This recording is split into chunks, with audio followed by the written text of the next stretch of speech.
نحمده ونصلي ونسلم على رسوله الكريم أما بعد فأعوذ بالله من الشيطان الرجيم بسم الله الرحمن الرحيم وليطوفوا بالبيت العتيق إن الصفا والمروة من شعائر الله فمن حج البيت أو اعتمر فلا جناح عليه أن يطوف بهما ومن تطوع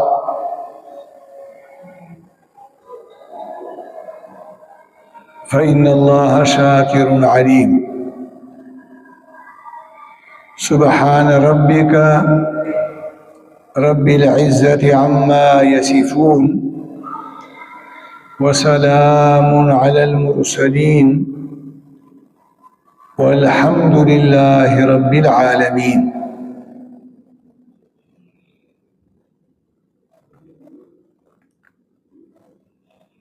درې قسمه حج دی، حج قران، حج افراد او حج تمتع.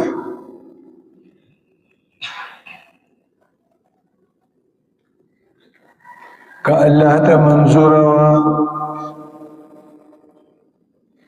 او مونږ تاسو ته الله پاک دا حج دا ادا کولو دا مقرره کړه، نو زموږ ستاسو د ټولو حج به حج تمتع وي.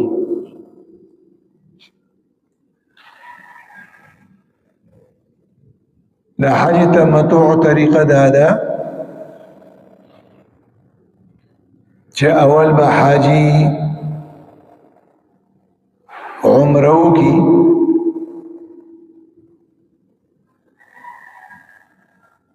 او بیا چې کله احرام به ختم کی مکه مکرمه کې به مشغول وي، خپل عبادت به کوي. دا حج ورځې چې راشي نو بیا به دوباره بیا د حج احرام وتړي او د حج په ایامو کې به حج وکړي. نو په دغه یو سفر کې چې اول په یو احرام سره عمره وکړه او په دغه سفر کې دوباره بیا په بل احرام سره حج وکړو، دا دواړه چې سره رايوځي شي نو دې ته ویل کېږي حج تمتع. عمره د څلورو کارونو نوم دی او ترتیب پکې داري، اول احرام، دویم نمبر طواف، دریم نمبر د صفا او د مروه ترمنځ سعی، او آخری څلورم نمبر سر خریل، ویښته کټ کول.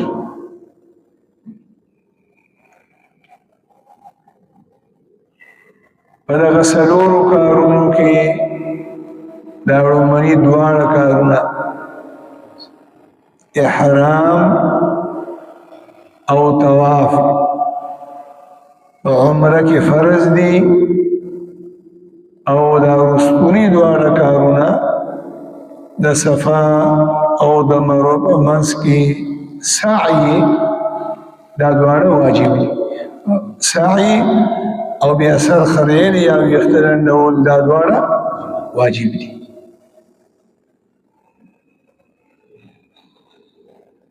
د احرام احکام تاسو ووریدل. دویم نمبر ورپسې طواف.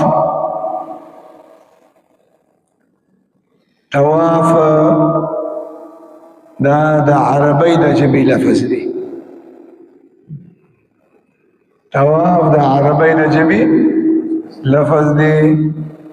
قرآن کې ما الله پاک ذکر کړی دی د عربی په ژبه کې د طواف لفظی معنا د یو څیز نه غیر چاپیره تاویدل چورلیدل دیتا د عربی په ژبه کې طواف وایي. او په اسلام کې په دین کې په شریعت کې طواف معنا ده په نیت سره د اوداس په حالت کې د بیت الله شریف نه وزل راتاویدل دیتا طواف وایي.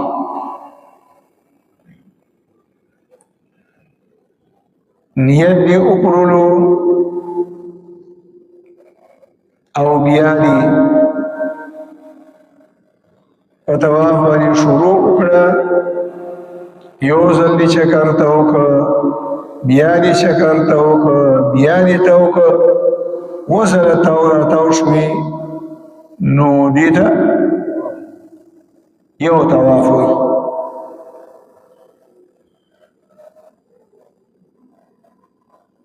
د طواف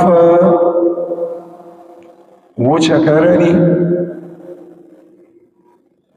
او دی هر یو چکر ته زمونږ استاسو په ژبه کې یا په اردو کې ورته چکر وایي او د عربی په ژبه کې ورته شوط وایي. شوط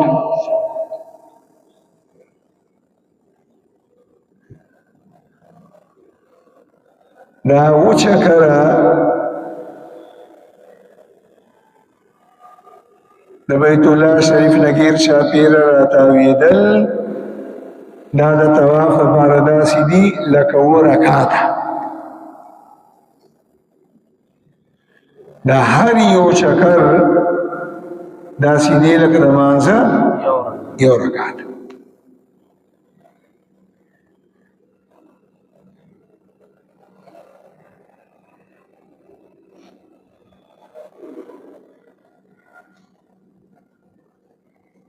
حدیث کی راضی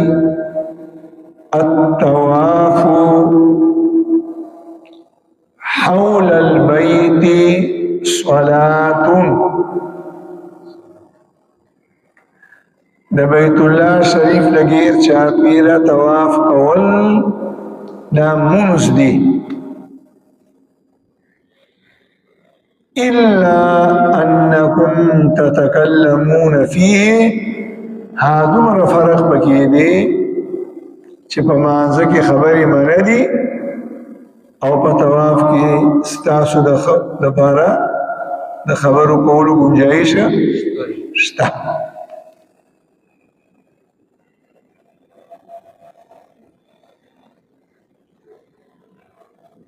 نو چې طواف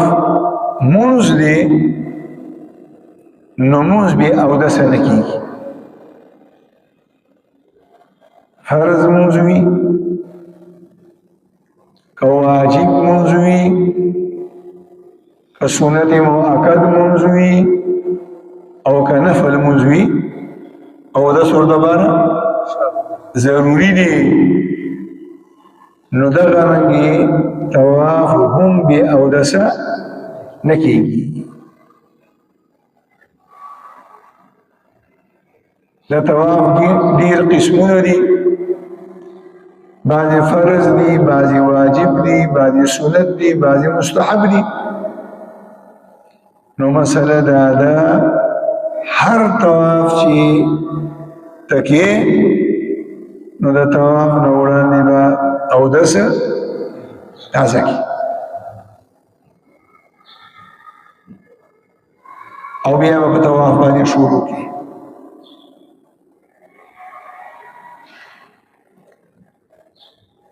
کيو حاجی طواف شروع کا او د طواف په دوران کې او د سمات شه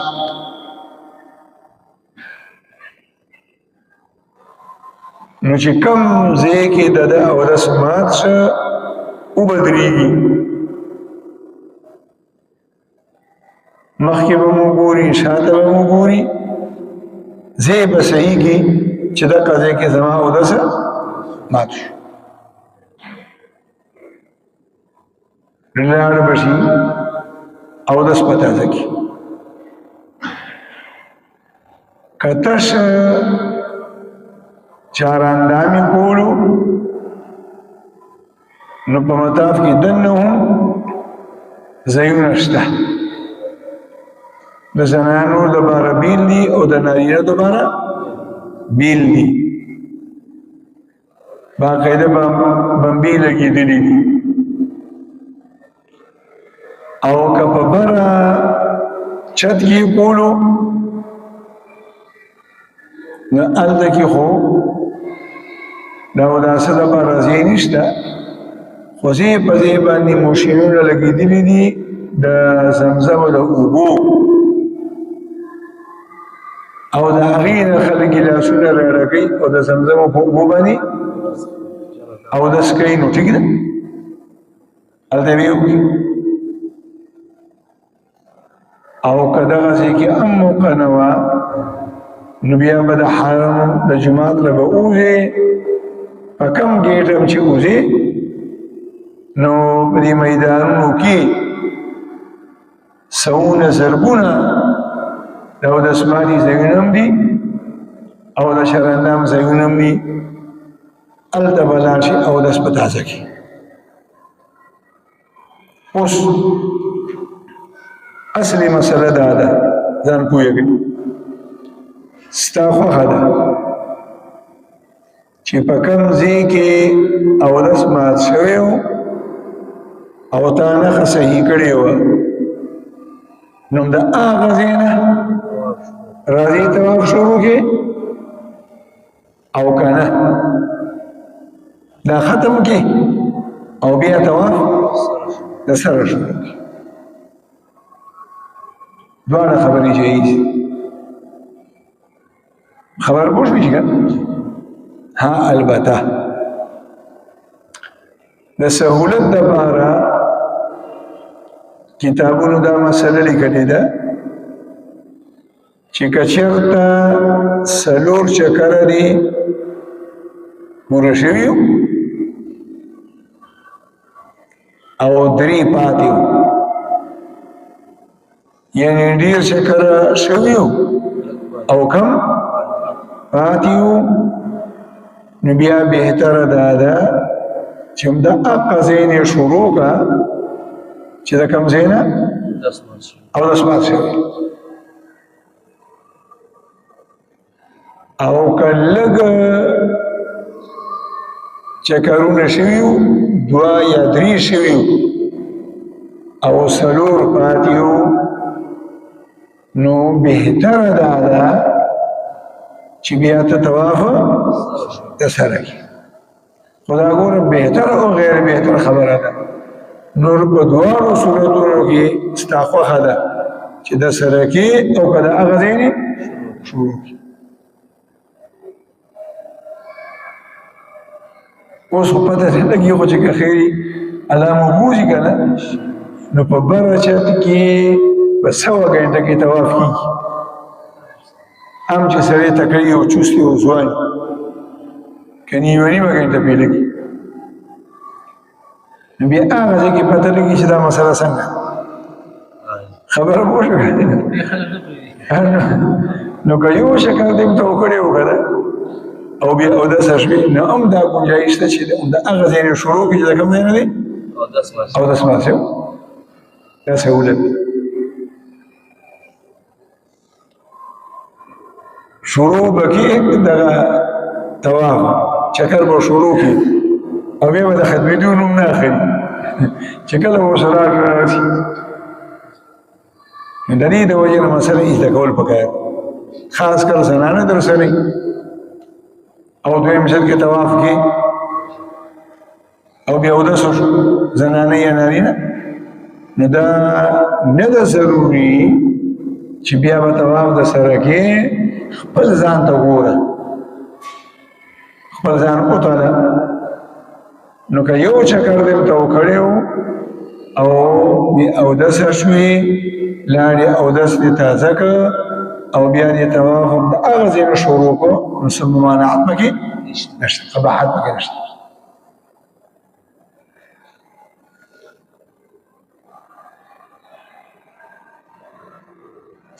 چې طواف مونځ دی دا الله پیغمبر وایي مونځ دی نو په مانځه کې ستر عورت ضروری دی عورت به پټي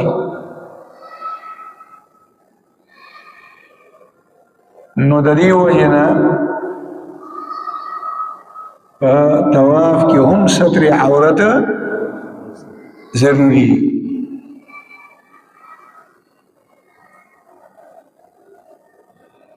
نارینه چې کله په خپل عامو جامو کې طواف کوي خو بیا خو د عورت د ښکاره کېدو څه خبره نه لیکن عام طور سره مونږ پښتانه خاص کر د لنګ تړلو سره نه یو عادت نو لنګم تړلي نو دا لنګ د نامه لاندې خوېږي نو نوم مخکاري او د نامه لاندې د خېټې څخه عیسه مخکاري او بل طرف دا بیا حاجیان دا چلوږي دا څادر راتاو کې دا بوګه راواچي نو ټوله خېټه مخکاري زه خېټه خو نوره عورت نه دی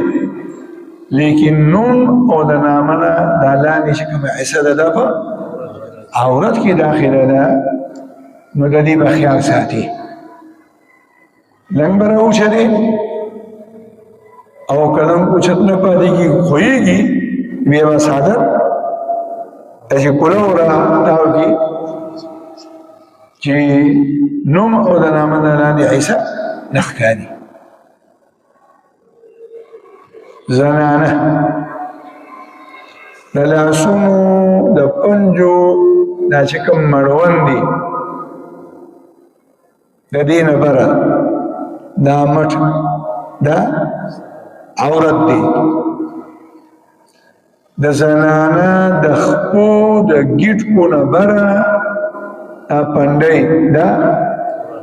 عورت دی د زنانه د بدن سټه او د دې ځینې د لاندې د مرۍ دا عورت دی او د زنانه د سر ټول ویښته دا عورت دی نو د دې د وجې نه زنانه چې کله طواف کوي نو مټې به نه راوچتې لستوڼي به نه راوچتې چې دا مټې ښکاره شي پرتوګ به دومره نه اوچتې چې پنډۍ ښکاره شي او که د ښکاره کېدو یره یي نو جرابې دې واچوي او لاسونو ته دې دستانی واچي نو که بیا پردوګ لږ اوچتېږي نو پنډۍ به نه ښکاري لستوڼی که لږ راتاویږي نو پنډۍ مټې به نه ښکاري دغه رنګې بعضې اوقاتو کې د زنانه کونسۍ اوږدي او د لوپټې نه لاندې راځوړندي تاسو به وګورئ دا خویندې مینې به په خپله وګوري د دنیا زنانې لا پروايي کوي نو د دې خبره په خیال ساتي چې د طواف په حالت کې کونسه او ویخته د بورغینا یا د لوپټینا بهر نشي دغه رنګه لوپټا چې کله بسري نو باندې زنانو لوپټا هغه د سر دی مسته را رسولي نو مخامخ تندې او د تندې نه بره د دوه درې سرور بوتې سره د ښکاري او د عورت دی بعضې زنانه داسې د ګرمۍ موسمي او د دې نه چې دلي نو نرۍ لوپټې ځان له اغشتي نو داسې نرۍ لوپټه چې هغه دې په سر کړې ده او د سر د ویښتو توروالي دې نه ښکاري نو دا داسې دی لکه بربند نو دا عورت ښکاره کول خو د زنانه دپاره په هر حالت کې حرام دي او بیا خاص کر چې دې څه کوي طواف کوي د هغې په خیال ساتي اوس خو دا سلسله ختمه شوه پخوا به په دې مطاف کې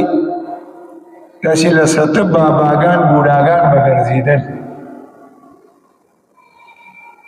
او دا حاجیان به یې څارل نو چې د چا لنګ به ښکته و څادر به یې اوچت و نو به یې ښکاره کېده نو ورته مخې ته به شو او لنګ به یې ورسه اوچت او په عربي کې به ورته لګیا شو چې عورت دې پټ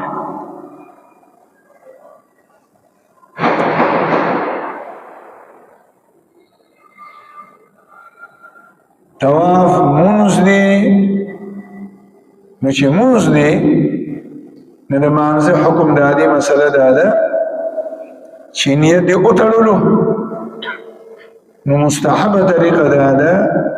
چې د سجدې ځای ته به ګوري نو په طواف کې هم چې څنګه دې طواف شروع کړلو نو اوس به بره نه ګوري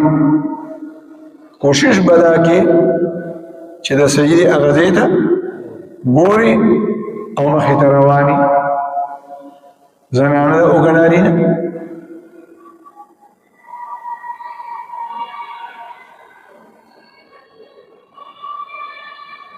طواف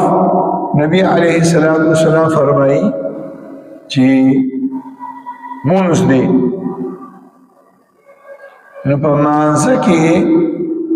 سر یو طرف ته بل طرف ته راتاوول او آخرې خوا کتل را کتل او سیلونه کول دا منع دي نو چې څنګه د طواف نیت وتړلو او طواف شروع کړلو نو بس آخرې خوا به نه ګوري حتی کې تر دې پورې چې د طواف په حالت کې به کعبې ته هم نه ګوري کعبې ته هم نه ګوري صرف د استلام په وخت کې په مخ راتاو کې سینه به راتاو کې نور به کعبې ته نه ګوري مخې ته به ګوري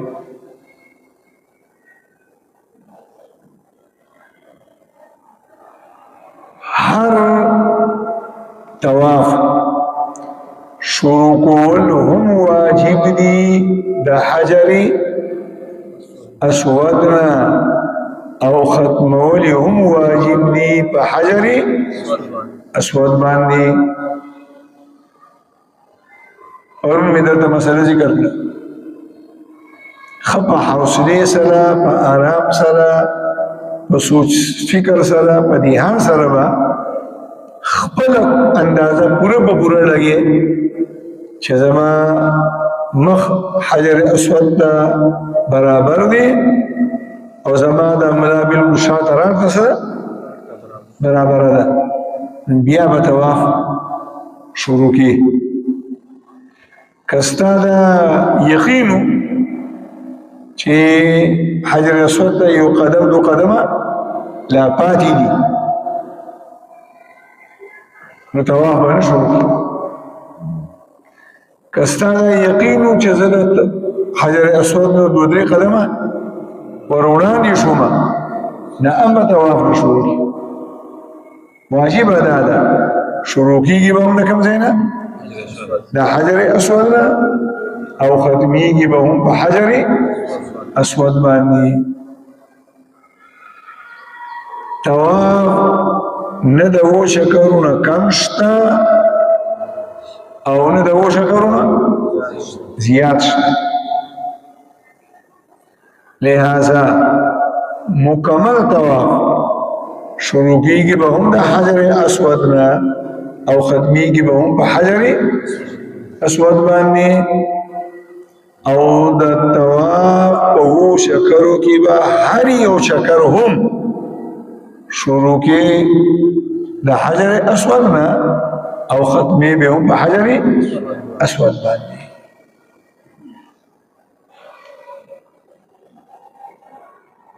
چې کله د طواف چکر شروع کا او روان وي لاندې به ګوري او بیا را ورسېدي حجر اسود. نو اوس ځان پوه کړئ. ګوره یو طریقه دا ده، ماته ګوره چې دا چلو کړي. بسم الله الله اکبر ولله الحمد مخکې روان شي. صحیح ده؟ یو طریقه دا ده چې داسې وکړي بسم الله الله اکبر ولله الحمد مخکې روان شي. دا نه صحیح ده. او دریمه طریقه دا ده چې داسې راتاو شي، دا حجر اسود دی، دې ته راتاو شي په ځای باندې بسم الله الله اکبر ولله الحمد او لاسونه په شونډو باندې کېږي او بیا په داسې نه کېږي، بلکې چې څنګه بسم الله الله اکبر وویلو په ځای به راتاو شي او بیا به مخکې روان شي. پوه شوې خبره باندې؟ که داسې کېږي هم ټیکې ده، صرف سینه نه راته مخ راته وکړي لاسونه، او که داسې کېږي نو صحیح ده، او که مکمل راتاویږي هم صحیح ده. دې عمل ته ویل کېږي استلام. څه ورته ویل کېږي؟ استلام. په عامو طوافونو کې څو استلام دي؟ 8. و چکر دي، دا هر چکر په شروع کې استلام،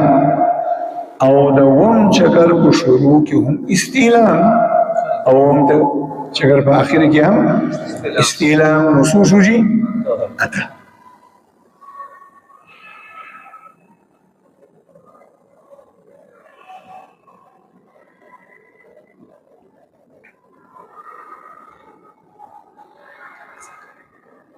د کم طواف نه بعد چې د صفا او د مروه ترمنځ سعی کول وي، نو پرون مې درته وویل په دې طواف کې 3 اضافي څیزونه دي. اول استباء، پرون مې درته طریقه وښودل،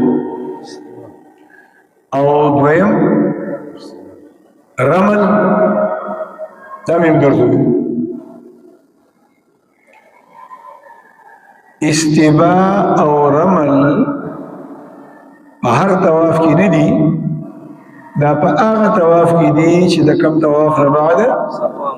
سعی وي. استباء په 7 شکرونو کې ده، او رمل رمنو 3 شکرونو کې دي. استباء او رمل دا صرف د نارینه‌و دپاره دي، د زنانو دپاره نه استباء شته او نه رمل شته. تاسو به وګورئ بعضې خلک یې ناپوهه یې، نعوذ بالله، په خپله په منډه رواني او زنانه ته وایي کلک می د دې قمیص نه ونیسه یا دا ساده نه ونیسه افغان سره زغلی نو دا ګناه ده زنانو عام خپل طبیعي چې کوم رفتار دی هغې مطابق به په قلاره قلاره شي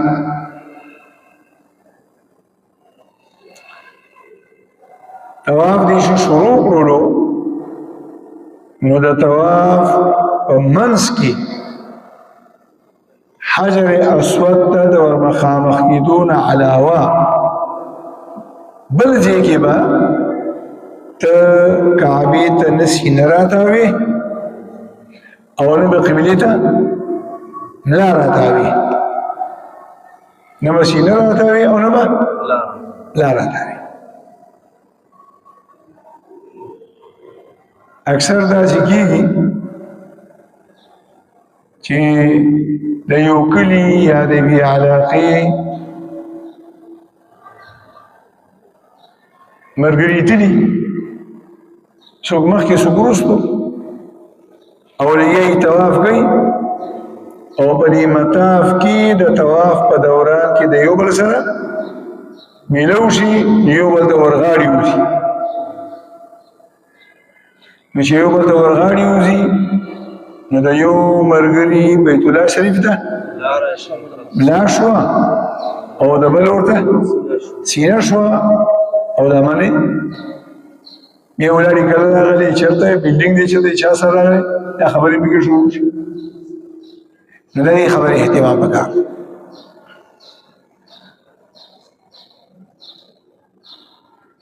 الطواف حول البيت صلاة إلا أنكم تتكلمون فيه فلا تتكلموا إلا بخير محبوب پیغمبر صلی الله علیه وسلم ارشاد مبارک دی چې طواف مونږ دی خودمره فرق دی چې په مانځه کې خبرې نشته او په طواف کې خبرې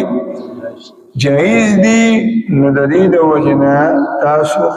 خبرې مه کوئ مګر د خیر خبرې کوئ نو د طواف په دوران کې د یو بل سره خبرې جایز دي البته تجربه ده زموږ مسلمانانو چې دو ملګري د یو بل سره یو شي او 2 منټه خبرې کوي نو په 3 منټ کې بیا دې غیبت ته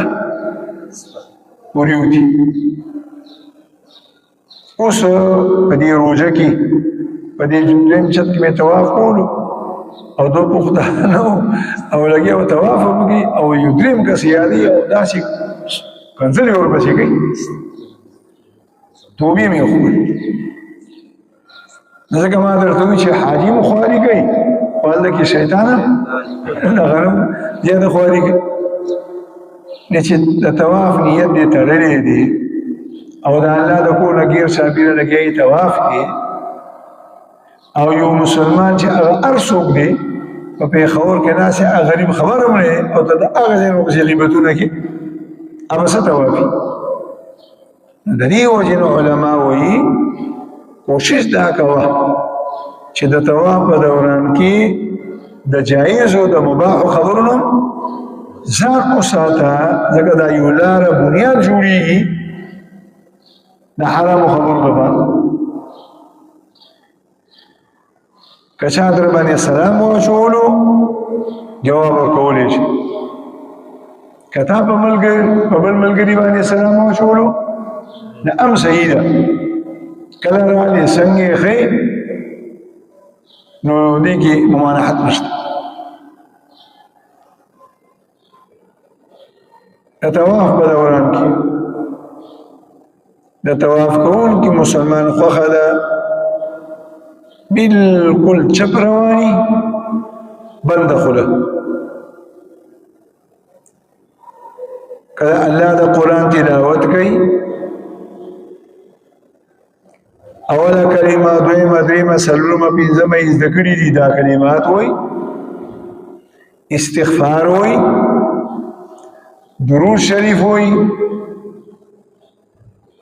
سبحان الله، الحمد لله، لا اله الا الله، الله اکبر، دا ذکر کوي. او کپټ په دې زړه زړه کې په خپل پښتو انکو اردو کې لګي دعاګانې غواړي، هم جایز ده.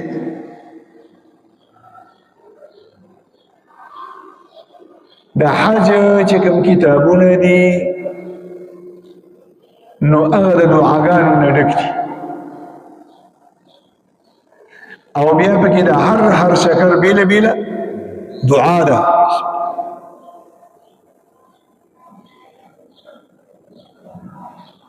الحمدلله موږ علما یو، د قرآن حافظان یو، د کوم وخت نزوم راځو تر اوسه پورې موږ هم دا دعاګانې نه یادې په دغه ترتیب سره. عام مسلمان بیا څنګه یادې کړي؟ نو 99% حاجیان زنانه و نارینه داخله وګي نو پریشان دي چې دا په یو چکر کې دا دومره اوږدې دعاګانې دي، دا خو ماته نه یادېږي. څنګه مې وایم ډېر پکې داسې په نازله قرآن کریم نه ویلې نو په نازله یې نه شوې. نو دغه اوږدې دعاګانې چې کومې د طواف په چکرو کې راغلي دي دا په احادیثو کې نشته.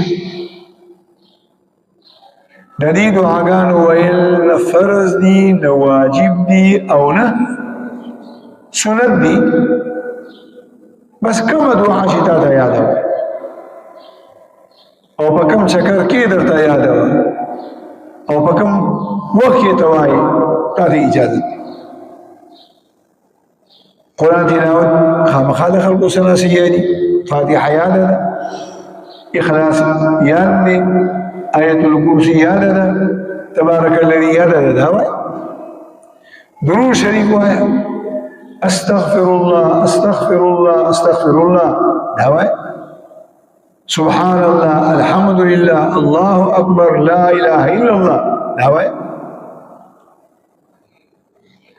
د طواف په حالت کې د پرون مسله ذکر کړه، تلبیه بنوای. تلبیه خو چې څنګه راورسېدې او طواف دې شروع کولو، تلبیه بس بنده شو.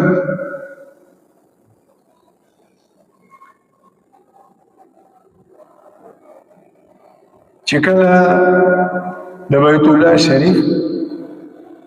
د هغه ګوټ نه راواوښتې چې کوم د رکن یماني وایي،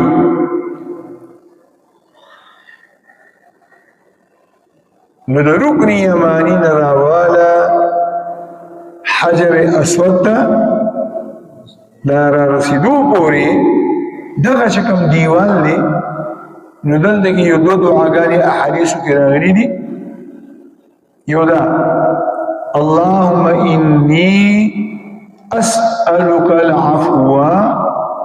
والعافية في الدنيا والآخرة. اللهم إني أسألك العفو والعافية في الدنيا والآخرة. دا ډېر عظیمه د مفهوم په لحاظ سره جامع ترینه دعا ده. په هر شکر کې ویل شي، هر ځای کې ویل شي، دغه ځای کې ویل شي. او دویمه ورپسې ربنا آتنا في الدنيا حسنة وفي الآخرة حسنة وقنا عذاب النار. اصل دعا ده او دا قرآن را نقل کړی ده. ربنا آتنا في الدنيا حسنة وفي الآخرة حسنة وقنا عذاب النار. مفسرین او محدثین او عام علماء وی چې قرآن کریم د دعاګانو نه ډک دی او د الله د پیغمبر احادیث هم د دعاګانو نه ډک دي. په قرآنی دعاګانو کې ټولو کې لنډه دعا او د مفهوم په لحاظ سره جامع ترین دعا هغه دا دعا ده ربنا آتنا في الدنيا حسنة وفي الآخرة حسنة وقنا عذاب النار ربنا آتنا في الدنيا حسنة ربنا ایزا من پروردگارا آتنا راکا منتا فی الدنیا پا دنیا کی سراکا حسنہ دا دنیا ہر قسم خیر دا حسنی پا دی مفہوم کی سری داخل دی نو دا غٹکی دا چکر تر آرسی نخپل دیان خشوع خضوع برابری او ذہن کی بدارا ولی چھے زمارمہ دا دنیا ہر خیر منتراکا نو بدی کی مال ایمان علم صحت اولاد حیاء عزت امن خوشحالی دا عرص بکران او بعضی کتابون ورسریو جملہ بلم زیادہ کری دا کدا درته یاد و خو ډیره ښه ده کړي نو څه پروا نشته او هغه ده ربنا آتنا في الدنيا حسنة وفي الآخرة حسنة وقنا عذاب النار وأدخلنا الجنة مع الأبرار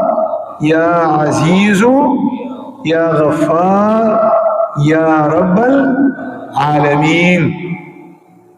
وأدخلنا الجنة مع الأبرار يا عزيز يا غفار يا رب العالمين كياني خلول خلال دغدو حقاني با أرسل إنسان لوي الذي متسطول بيا بوزي تاسو وګوره زموږ د پاکستان په خلکو کې دا رواج نشته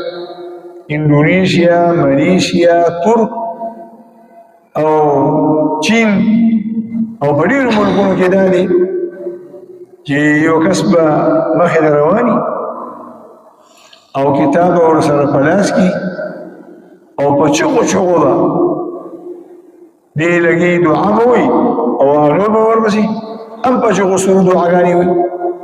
او نعوذ بالله ثم نعوذ بالله مخی جماعت با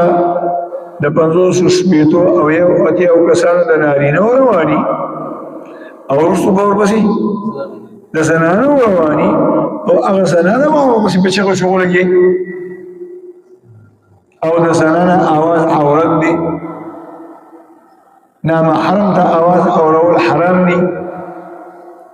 نو دا نه چې کینه دا صورت عمل دی جایز عمل دی دا دې مليانو خو دې دا ټول د ناپوهۍ راوځي ده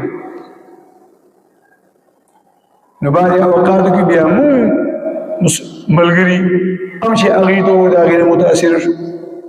او دا طریقه د دعا هم د سنتونو خلاف ده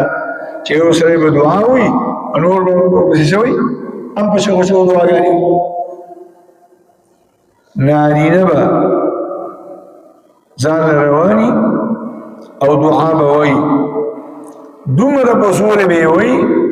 چې دی د خپل لدعا آواز په خپله اوري نورو غیر چاپېره خلکو توجه نه خرابوي او زنانه به د دعا په دوران کې د ذکر په دوران کې د تلبیه په دوران کې د قرآن د تلاوت په دوران کې د خلین آواز نه راوباسي چې د دې سره خوا کې کوم کس رواني او هغه د دې د تلاوت آواز ووري کوي د ثواب لري ګناه کوي اوس ولا سلسله نشته او په خوا به کما حسن چې د حتیم ده اور مې درته ووي نو مشرق اړخ ته لاره او مغرب ته اړخ ته لاره نو دا به کولو صرف د مانځه په ټیم کې به حتیم بندولو او نور به دا کولو نو ډېرو حاجیانو به داسې کار وکړه چې طواف به یې کولو د عمرې یا د حج نو را روان به نو چې کله به د دروازې نه راووختو نو د حتیم به دې کوڅه به ورننوتل او په هغه بل طرف باندې به ووتل نو دا شی خو اوس نشته اوس یې هر وخت حتیم بند ساتلی اوس یې ورته دروازې لګولې دي لیکن اتفاقا که بعضې اوقاتو کې داسې کولو او ته لګیا وي طواف یې کولو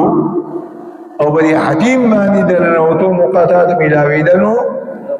نه به دننه کېږي د حتیم نه به پورې غاړه راتاوېږي که کم کس د عمرې طواف کولو او یو شکل د حتیم په منځ کې راتاو کړلو نو فقهاوی چې دا طواف نه د نیمګړی پاتې شو او داسې نیمګړی پاتې شو چې که د دې اعاده ونه کړه ده نو دومره نقصان یې وکړي چې دم ورباندې راځي نو د دې به خیال کړي پخوا خو دا خبره ډېره پابندیانې نه وي نو د مانځه د ټیم نه علاوه به هر وخت کې حاجیان د بیت الله شریف په دې څلورو واړو دیوالونو پورې به نښتي لاسونه به پرې مږل رومالونه به پرې مږل ټوپۍ تسبیح به ورباندې مږلې چینې به ورسره لګولې نو مسله دا ده اوس دې واورېده چې بیت الله شریف یو ملتزم هغې ته لاس وروړل شته سینه ایښودل مخ ایښودل بیا شته یو حجر اسود هغې ته لاس وروړل ښکلول شته او بل رکن یماني هغې ته لاس وروړل شته د بیت الله شریف بلې حیثیې ته لاس وروړل شرعا نشته دی الله د پیغمبر د صحابه کرامو نه نه دي ثابت بس ګوره ورته کتل ورته عبادت دي او د کتو په دوران کې دعا غواړه دعاګانې الله په قبلې حسن بصري رحمه الله یو جلیل القدر تابعی دی د مکې مکرمې د خلکو په نامه خط را لېږلی او 15 ځایونه نشاندهي ورته کړې وه چې په دې ځایونو کې د دعا د قبلېدو امکان ډېر زیات دی د هغې یو نام دی چې کعبې ته ګوري او دعا غواړي یو حدیث کې راځي چې هر ورځ د الله جل جلاله د طرفه 120 رحمتونه په بیت الله شریف باندې راوریږي شپېته د طواف کوونکي دپاره او 40 د منځګزاره دپاره او 20 د هغه مسلمان دپاره چې عقیده د عظمت محبت سره بیت الله شریف طرف ته ګوري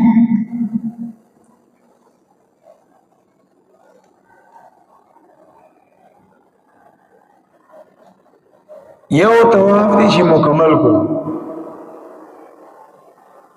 دویم طواف به د هغه وخت پورې نه شروع کې چې تر څو پورې دی د لومړي طواف دپاره 2 رکعته مونځ نه یې کړی طواف به مکمل کې وشکله به تو کې او بیا به راشي 2 رکعته مونځ به وکړي دعاګانې به وغواړي د هغې نه بعد بیا دوباره بل طواف شروع کوه تر دې پورې فقها لیکي چې قصدن عمدن په خپله خوښه او په خپله مرضۍ دو طواف یو شی کول مکروه تحریمی دی نبی کی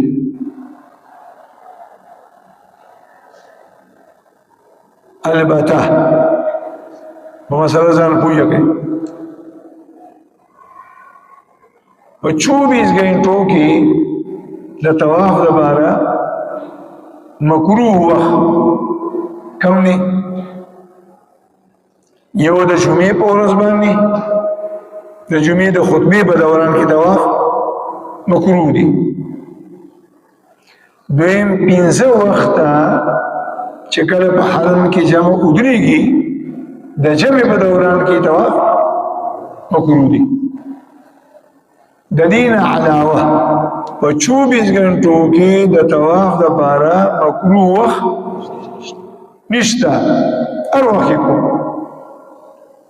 البته زمون د احناف او د حنفیانو د مسلک پرنا کې یو څو اوقات داسې دي چې هغه اوقاتو کې نفل موزه مکروه دي ورمې درته یو کله چې د مازدیګر د مازدیګر موزي وکړلو په دې مثلا ځان پوهېږي ګوره مثلا په دې جمعات کې 15 بجې د مازدیګر موز کېږي 15 بجې د مازدیګر موز وشو او تر راغلې حکم شپږ بجې او یا راغلې شپږ بجې او د مازدیګر موز اعلان نه دی کړی حالانکې جمع شوې ده او د هغې نه وړاندې ته اول 2 رکعاته یا 4 رکعاته نفل وکړي او بیا ورپسې د مازدیګر لمونځ کوي نو دا جایزه ده دې کې کراهت نشته ها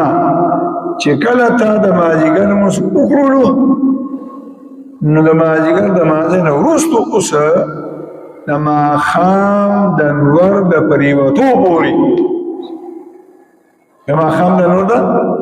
پریوتو پورې نفل مکروه دي سحر ټیم کې د سحر د راختو نه راواله د نور د راختو پورې د سحر د راختو نه راواله ده نور د راختو پورې نفل مکروه دي د سحر د راختو پته په حرم کې تا ته کله لګي چې کله دویم آزان وشي هغې سهار کې 2 آزانه کوي یو د تهجدو لپاره کوي هغه نه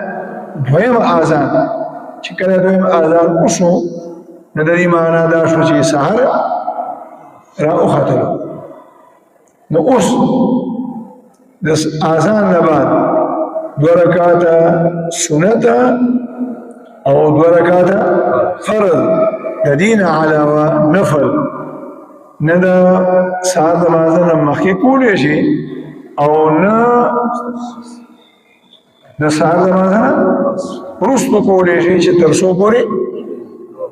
نور نه راختلی ها البته د اذان نه بعد او د جمعې نه وړاندې طواف کولی شي د سهار د جمعې نه بعد د نور د ختو نه وړاندې طواف کولی شي نو اوس د مازدیګر د لمانځه نه بعد که تا یو طواف وکړلو نو دا 2 رکعاته لمونځ به نه کړي انتظار به کوي چې کله نور پرېوځي بیا به یې وکړي او د مازدیګر او د ماښام ترمنځه په مکه مکرمه کې وخت د ماسپښین او د مازدیګر ترمنځه چې کوم وخت د هغې نه ډېر هغوی د مازدیګر لمونځ ډېر زیات وختي کوي چې د ماسپښین او د مازدیګر ترمنځ 2 غنټې د مازدیګر او د ماښام ترمنځ تقریبا 3 غنټې سره پاسه نو د مازدیګر د لمانځه نه بعد چې یو طواف وکړلو او بل شروع کې نو 2 رکعاته لمونځ به نه کې په دغه ټیم کې یو دوه درې څلور طواف یوځي کولی شي.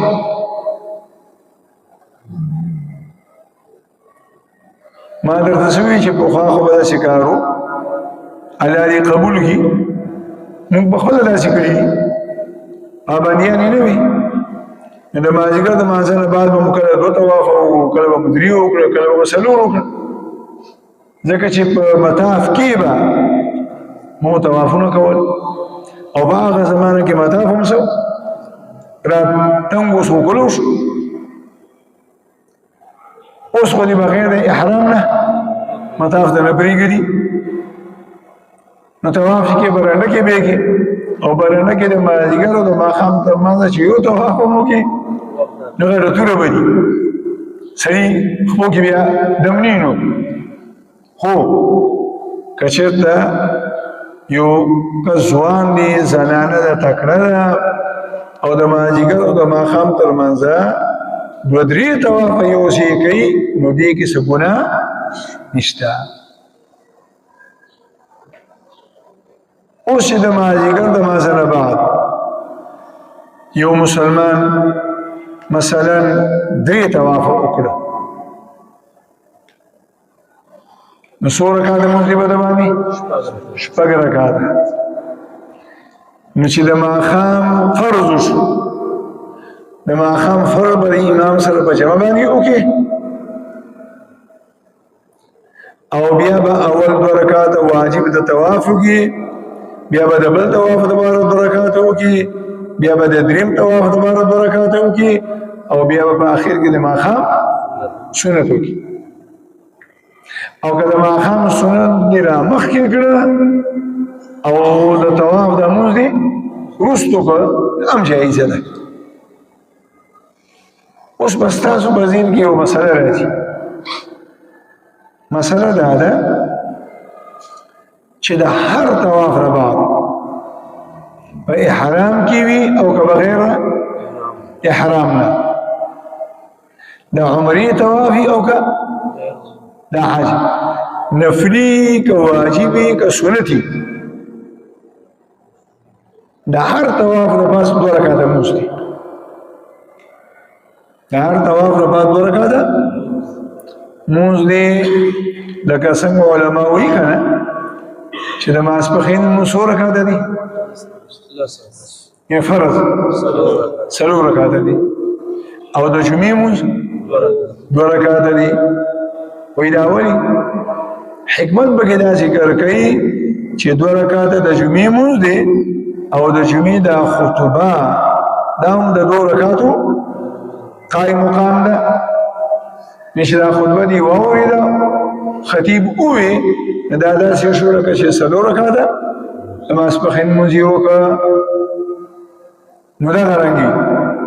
یو طواف دی چې وکړه دا داسې شو لکه دوه رکعاته لمونځ او بیا دی چې به دې طواف اوسې دوه رکعاته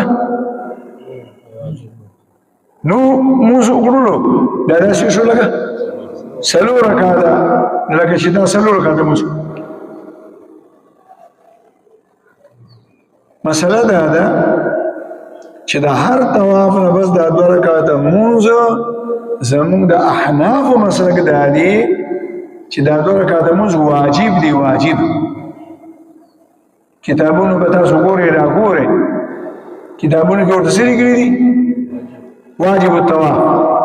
واجب الطواف زموږ د مسلک نه علاوه په نورو مسلکونو کې دا دوه رکعاته لمونځ د طواف بس سنت دی واجب نه دی زموږ مسلک کې واجب نو سوال دا دی چې په دې مکروه اوقاتو کې خو نفل مکروه دي واجب خو پکې مکروه نه دی دا بیا ډېر مونږ د خلک د بوسونه هم کوي او سړي کې د اشتباه راځي نو مسله دا ده چې واجب دوه قسمه دي یو ته ویل کېږي واجب لعینه او دویم ته ویل کېږي واجب غیره د واجب لغیره معنا دادا چې یو عمل په خپل خو بذات خود نه واجب خود بل عمل د وجه نه در باندې شي واجب شي نو دا دو رکعاته د طواف نه بعد بذات خود نه واجب دا در باندې واجب شو د شاده وجه نه د طواف د وجه نه امزکه ورته ویل کېږي واجب طواف او د واجب لغیره حکم اقلی چې کوم حکم د نفل دی فکم اوقاتو کې چې نفل مکروه دي هغه اوقاتو کې واجب لغیره هم څه دي مکروه یو خبره مې په دې مسکه درته وکړله کدا ورته خیالي مازیګر کې مکروه وخت کوم وخت شروع کیږي د مازیګر د مانځنه بعد یعنی د ارسل خپل مراد دی ګورې جمع او ختمیږي کله د نور په پریوتو سره دې کې دغه کې ختمیږي د نور په چې څنګه نور پریوتو مکروه دی خاموش اوس مسله دا ده چې په حرم کې د ماښام اذان چې وشي نو 3-4-5 منټه هغوی صبر کوي اذان خو الګي شنور وخت داخل پریوزي او جمع ودريږي 3 منټه بس نوري خلک ودا صبوري چې عالم خو اسیم کوي حدیث کې مرغلي ودريږي مشروع نو کوم مرګري د مازیګر د مانځل باس طواف کړیو او د ورځ 2-3 حرم کې تیر کړی او د اندازې مطابق چې به د ماښام د مانځنه بس امام دومره وخت ورکړي چې زه به کې دا 2 رکعاته مونځ کولی شم نو د ماښام د مانځنه وړاندې او د نور د پریوتو وروستو دا 2 رکعاته واجب طواف مونځ کتا سو کولونو کولی شي دې کې ممانعت نشته دي دغه مسلې د حج د طواف هم دي دغه مسلې د عمرې د طواف هم دي او دغه مسلې د عام نفلي طوافونه هم دي خو د عمرې طواف احرام کېږي او عام نفلي طوافونه هغه په خپلو جامو کېږي نور احکام تفصیلات هغه دي چې کومه درته ذکر نیت به څنګه وي شروع کې به څنګه استلام به څنګه کې دا وداسه حکم نه د ستر عورت څه حکم نه دا وداسه ماتېدو څه حکم نه د کتو راکتو څه حکم نه دو طوافونه یو ځای کول څه حکم نه دا ټولې مسلې مګر حاجی د طواف په دوران کې یو استلام نه د حجر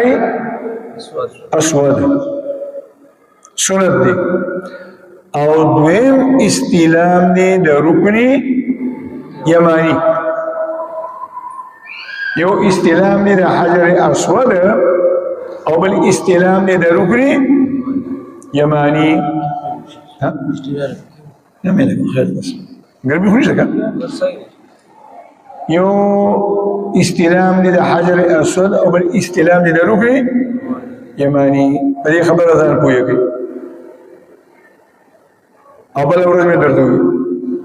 د حجر اسود د استلام نن سبا وخت کې 3 طریقې دي یو تقبیل یعنی خپلول او دیم لاس ورولل او دریم دلری نوتا اشاره کول او بیا لاس په شونډو باندې یو خودل په عام طوافونو کې په دې دریو طریقو کې چې کومه دې مقرره نو ټیک ده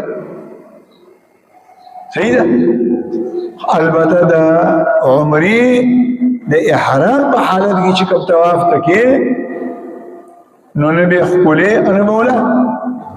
لا سوري کوم مکمله ودا ځکه ما درته وی سات په سات هغې ور باندې عطر لګوي خوشبو لګوي خاص قسمه خوشبو یې ورله صادري او هر وخت هغه کاڼې ټول پړخېږي د غوړوالي د وجې نه د احرام کې خوشبو منه ده عامو طوافونو کې ښکلولی هم شي لاس هم وروړی شي د لرې نه ورته اشاره هم کولی شي او د رکن یمانی د استلام فقط یو طریقه ده بس نیخ ښکلول شته ښکلی بې نه تاسو وګورئ ستاسو زړه به سړي جذبات راپورته کېږي خو نه دین د جذباتو نوم نه دی دین د شریعت د احکامو د اتباع نوم دی خواهش پسې به نه دی د الله دین او د الله رسول او د الله پیغمبر چې څه کرش نو ګڼه ګوڼه نه وه او تا ته د رکن یماني د ښکلولو موقع میلاوي ده نه وی ښکلې دویمه ده که ازدحام ګڼه ګوڼه وه لرې وي نو د لرې نه ورته اشاره هم نشته دا ورځ میا ساتي دا وخت میا ساتي د دنیا خلک به تاسو وګورئ رکن یماني ته به اشارې هم کوي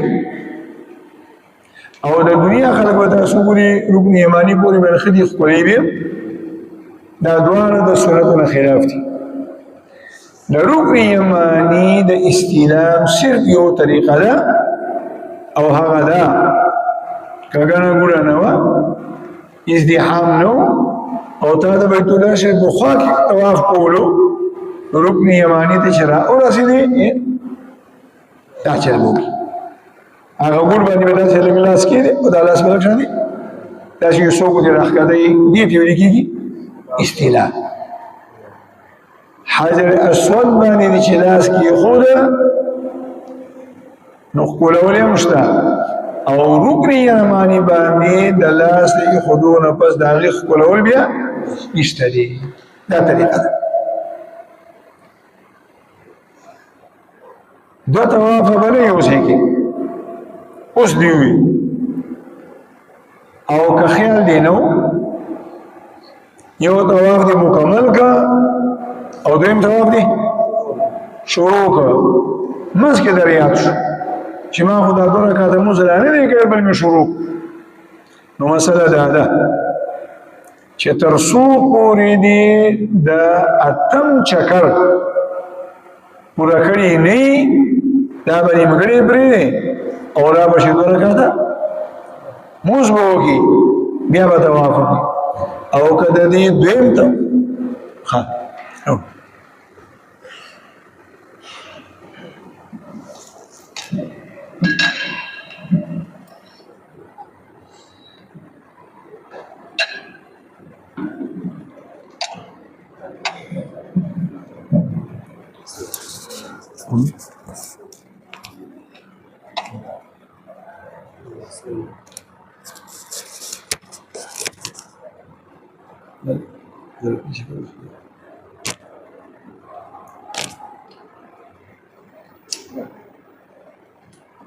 خیال کو فود نہیں بس بس بس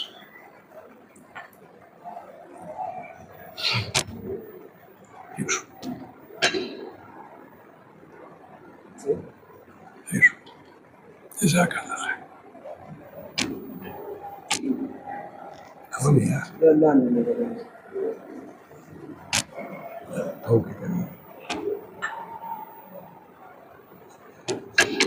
صحيح كان سمعت رأي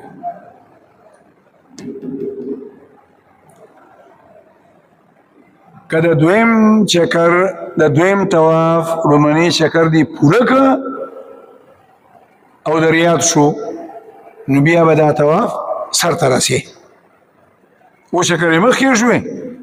او و چکر یې به نورې مشي نو د یو طواف په ځای باندې دوه طوافه شو دوه طوافه وکړي او بیا په اخر کې د یو دپاره هم دوه رکعاته لمونځ د بل دپاره هم دوه رکعاته لمونځ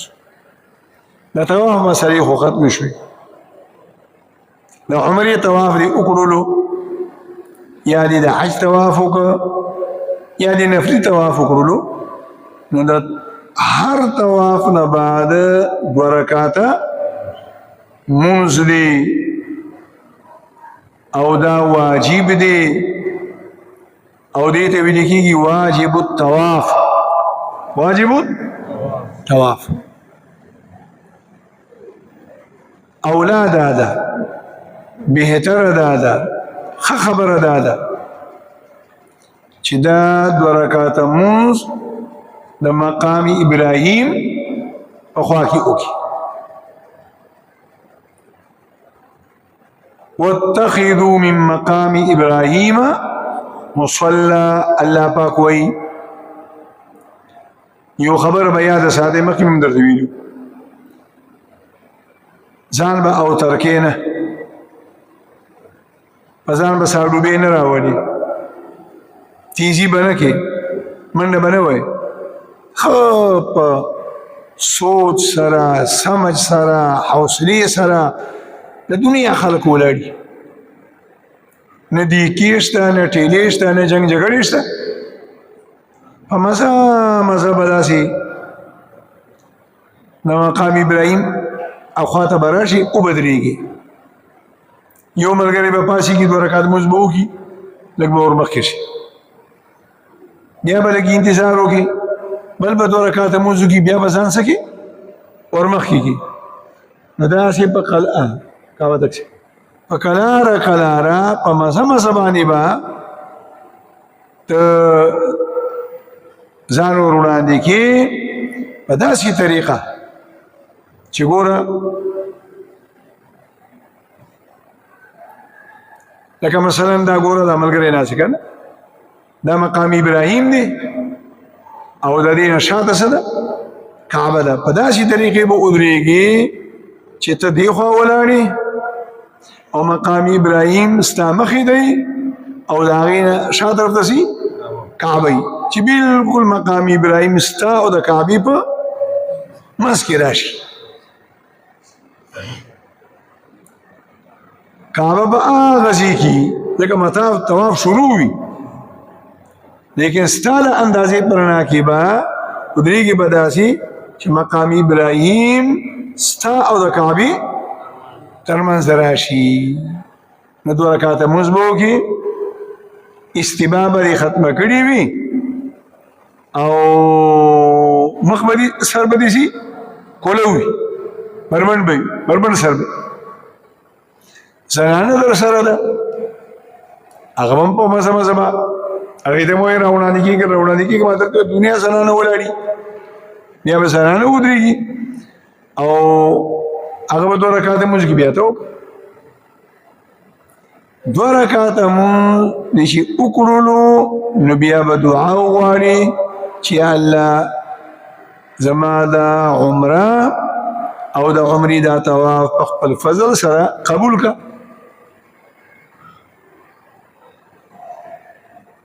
د 2 رکعاتو د مانځه نه بعد بیا به کخیری فرض ادا شو د عمرې احرام دې نه مخکې نه تړلی دی او طواف اوس سرته ورسېده څه پاتې شو 2 واجب یو سعی او بله سر خریل اوس ما درته ویلي چې د کم طواف نه بعد صفا مروه کول وي هغې کې 3 اضافي څیزونه یو استبا یو رمل او 3 مې درته لا نه وویلې هغه 3 څه شی دی چې 2 رکعاته مونځ دې وکړلو او ته د سعی دپاره صفا مروه ته ځې صفا مروه ته د تلو نه وړاندې به بیا په مزه په شا راشي او د لرې نه به حجر اسود ته مخامخ شي او څه به وکړي استلام به وکړي دا 9 استلام دی دا 9 استلام په هغه طواف کې دی چې د کوم طواف نه بعد څه کول وي صفا مروه کول وي په عامه طوافونو کې دا نشته دي قدر نه هیر شو صفا مروه ته ورسېدي بیا به راواپس کېږي نه بس پاتې شو یو 2 منټه به صبر وکړو دا چې به اوس کې تاسو بیا به شروع کړئ درته اول مسله ختمه کړې وه چې یو میقات دی څه دی جي او یو د حرم حدود دي د حرم د حدودو نه بهر شوي او د میقات نه پورې وته او بیا واپس مکې ته راځي عمره در باندې نه ده ضروري که کې په خپله خوښه اذان له خبره ده خو در باندې واجبېږي نه ټیک شو جي